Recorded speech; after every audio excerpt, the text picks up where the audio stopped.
The question in my mind is, how do you create or relaunch a highly profitable and successful 6 to 7 figure business? With so much conflicting advice about the best ways to start and grow your business, how do you get it right the first time? I want to help entrepreneurs make a real difference and navigate the messy world of startup or relaunch. My name is John North, and this is the Startup Secrets for Entrepreneur Show. Join me today when we dig deep with our guests and get you the best blueprint so you can fast track your own business. This episode is sponsored by Evolvepreneur.app, your all-in-one online business system. Make sure you subscribe for future episodes at startupsecrets.show right now. So let's get into today's episode.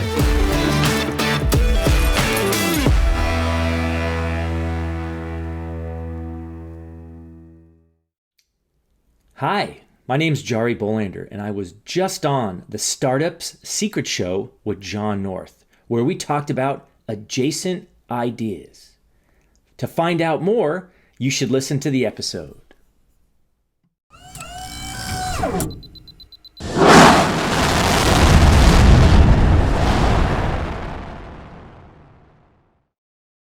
Very quickly today, we've got a very special guest, Jarie Bolander, who's a PR marketing storyteller. And so, welcome to the show, Jarie. Yeah, thanks for having me, John. Great to catch up again and be part of this Startup Secret Show that's don't tell anyone. Very secret, so it's going to be a very secret show. That's right. But don't tell anyone, yet tell everyone. Exactly right. Well, that's what you do. Most people can't keep their mouth shut. 100%. So give me a little bit of a 15-second sort of spiel of what you do at a speed dating event. Sure, yeah, absolutely. So I run a PR and marketing firm. We specialize in telling stories for tech startups, and we always say the best story wins. So in order to really win in anything, you have to tell really good stories.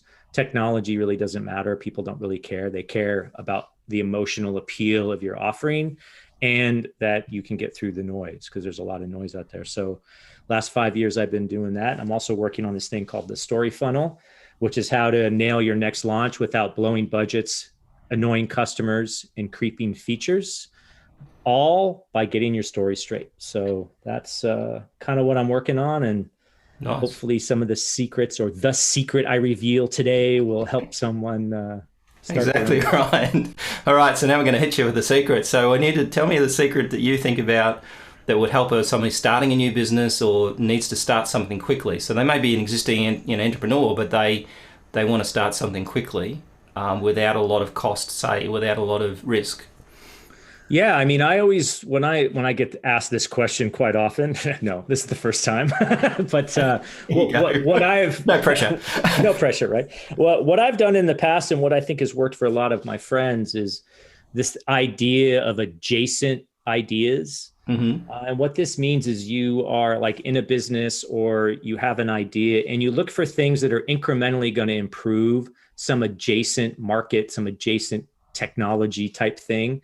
Good example of this is how, as an example, how Gmail made mail better or how Zoom made video conferencing better. All these things existed. They just packaged it in a way that made it really simple and easy. And of course, there's a ton of technology behind it. But I think adjacent ideas are very good because if you want to build something quick, which is what an adjacent idea lets you do, you can go look at some other offerings that you already know have a market, that you already know have some traction, build an adjacent offering that solves one really nasty, kind of problem that those don't solve. Like, for example, StreamYard and, what did StreamYard do? It crushes Zoom because it's all about video streaming for podcasters, right? And stuff like that. I mean, I think you've even done some of that stuff with your company. You said, hey, there's some adjacent things that are not being done very well. I'm just going to do it better. This one thing, right? So that's I think really powerful to jumpstart, because a lot of times you won't know if what you're going to build anyone's even going to buy, right? And that's we're in the biz to sell stuff. So, kind of helps if you sell it, right? There's no point. It helps, yeah.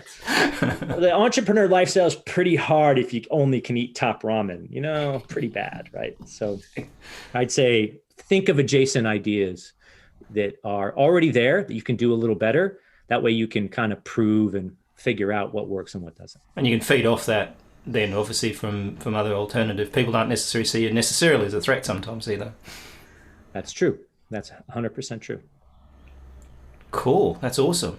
Well, that's so how would someone want to get in touch with you if they want to learn about storytelling and getting their story straight? Getting their story straight, right. Well, so I have a podcast called the Entrepreneur Ethos, and you can find that at the entrepreneurethos.com. I also have the storyfunnel.co, which is all about the story funnel stuff that I'm working on.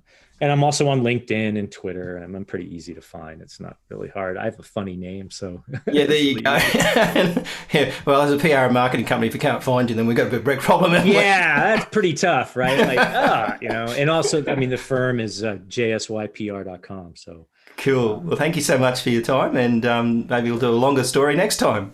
Yeah, let's hope so. Well, that's the thing I always tell people. It's like, how much time do I have?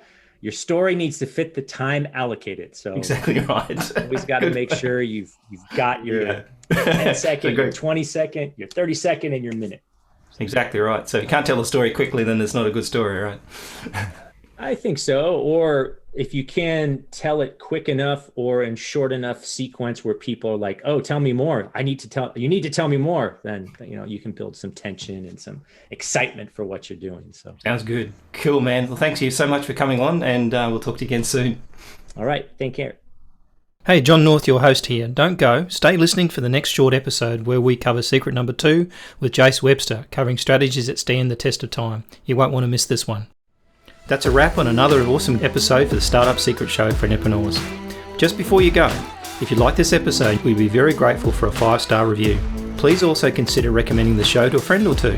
Make sure you subscribe for future episodes at startupsecrets.show right now.